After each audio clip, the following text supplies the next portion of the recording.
ini kita akan mulai masuk ke dalam materi dari linguistik ya, karena kita dalam perkuliahan pengantar linguistik umum atau Gengo Gakunyumo. Mungkin minasang ada yang sudah pernah belajar bahasa Indonesia akan mengerti tentang misalnya struktur bahasa Indonesia itu seperti apa. Mungkin minasang pernah mendengar apa itu idiom, apa itu semantik, apa itu sintaksis gitu ya.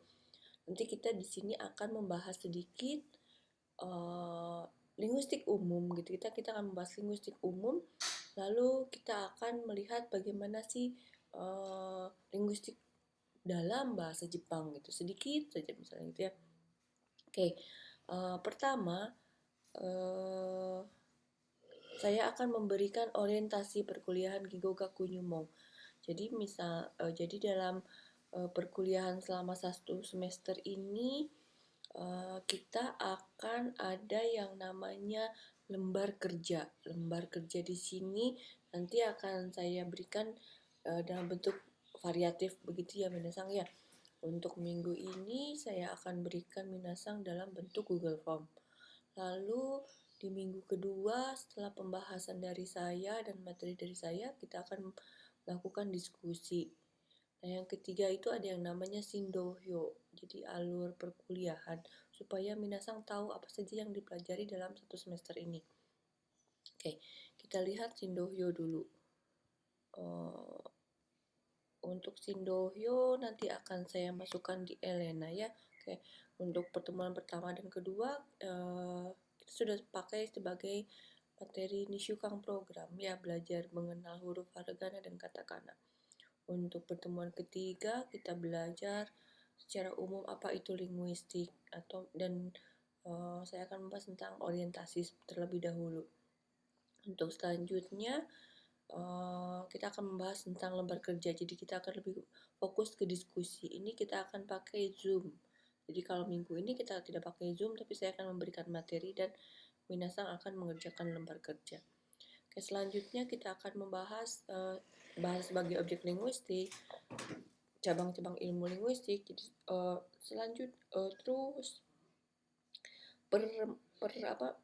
pertemuan kita akan bahas fonetik, lalu minggu depannya diskusinya, morfologi minggu depannya diskusinya, seperti itu ya sampai dengan UAS. Oke, Sensei kalau misalnya UTS atau UAS-nya bagaimana gitu? UAS nanti akan ada gitu, UAS. Itu nanti di sistem penilaian kita akan melihat bagaimana apa saja sih yang kita pakai selama 1 semester ini. Jadi saya akan fokus pembelajaran online ini dengan menggunakan Elena dan Zoom. Lalu jadi Zoom tidak setiap minggu, jadi kita coba akan lebih meminimalisir Zoom, tapi ketika kita pakai Zoom kita akan maksimal lebih banyak ke diskusi, lebih banyak membahas begitu ya.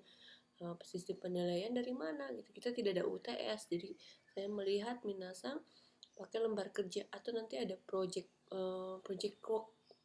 work gitu, seperti itu ya. UAS nanti ada, nanti saya pikirkan UAS seperti apa begitu ya, dan kita lihat dari diskusi. Mungkin kalau di Zoom agak lebih susah untuk diskusi ya, tapi kita coba dulu. Oke, kita masuk ke materi. Minasang sebetulnya saya pernah memasukkan buku untuk sebagai minasang belajar. Jadi saya pakai buku ini untuk utamanya gitu ya. Nanti ini buku saya sudah jadi itu sudah dalam tahap revisi. Jadi nanti yang terbaru akan saya masukkan di Elena. Jadi minasang bisa baca sendiri nanti ya. Oke, kita masuk ke apa itu linguistik umum. Jadi misalnya kita belajar, memangnya ada yang khusus. Linguistik umum itu sebetulnya kita lihat menurut Verhaar itu linguistik itu merupakan asal kata dari bahasa Latin yang disebut dengan lingua. Jadi misalnya, sedangkan dalam bahasa Perancis linguistik itu terbagi menjadi dua, ada yang disebut dengan lang dan ada yang disebut dengan language. Di sini nanti kita akan bahas lang dan language seperti itu ya. Oke, ada istilah-istilah dari selain lang itu ada yang disebut dengan linguis. Linguis itu orangnya gitu. orang yang memfasis beberapa bahasa disebut juga linguis, atau kepakaran dari orang yang mempunyai pakar dan ahli itu disebut dengan juga linguis. Misalnya seperti ini, minasan lebih dengan tentang Verhar, atau misalnya Abdul Haer, atau misalnya yang lainnya Saussure gitu kan disebut sebagai linguis. Dia pakar, mereka itu pakar dari linguistik. Nah sekarang tadi sudah saya bilang linguistik umum itu mengkaji ilmu linguistik, tidak hanya satu bahasa saja. Jadi linguistik umum itu apa yang ada di keseluruhan bahasa, baik bahasa Indonesia, bahasa Inggris, bahasa Jepang gitu ya. Dan ini berlaku secara universal dan umum. Oke, bahasa bisa berbeda tapi linguistik bersifat umum. Bahasa Jepang ada semantiknya, fonologinya, ada pragmatiknya, ada sosiolinguistiknya, ada sintaksisnya gitu. Tapi di dalam struktur sintaksisnya itu pasti bahasa berbeda-beda. Kayak ini kita bahas apa namanya? Secara umumnya saja kan gitu ya.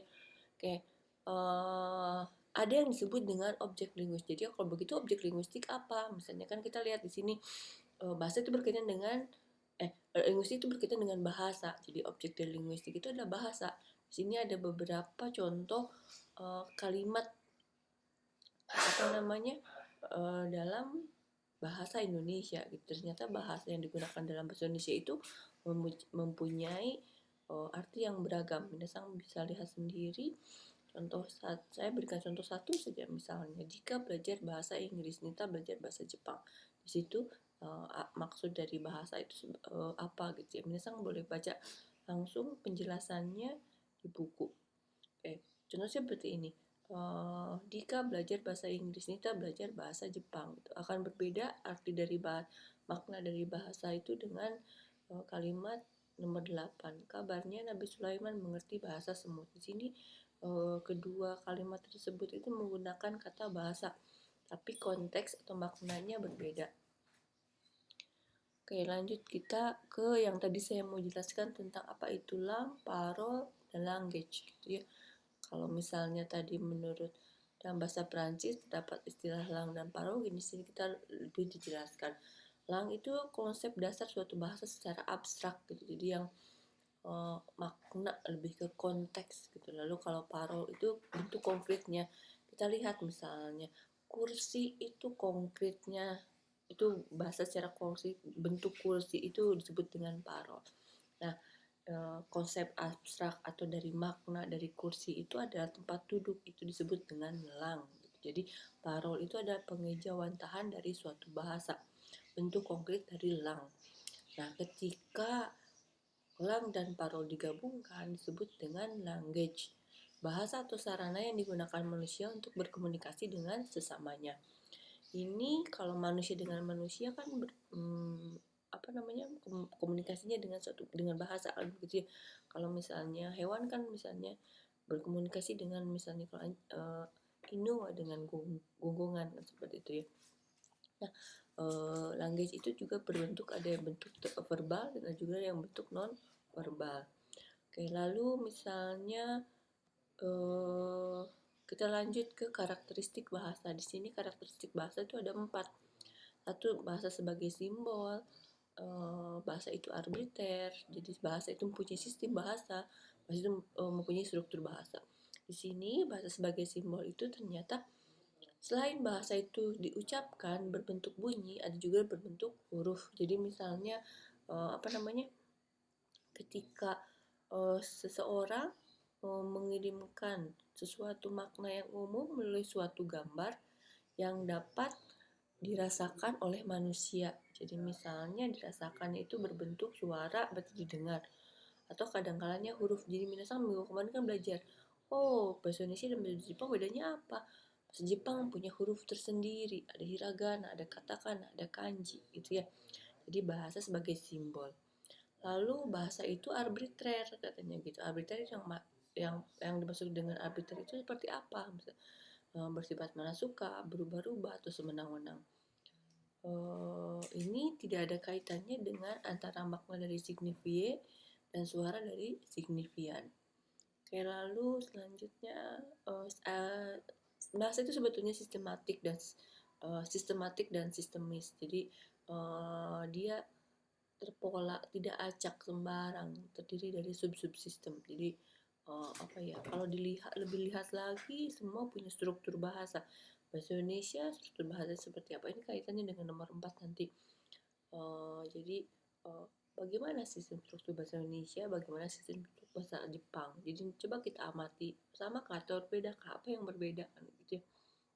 Jadi dia pasti punya pola. Oke, selanjutnya ini lembar kerja akan saya buatkan dalam Google Form, nanti saya akan masukkan di Elena ya. Minasang akan saya beri waktu, sebetulnya tidak susah, jadi mungkin waktunya tidak akan lama, mungkin 1 hari sampai malam seperti itu ya.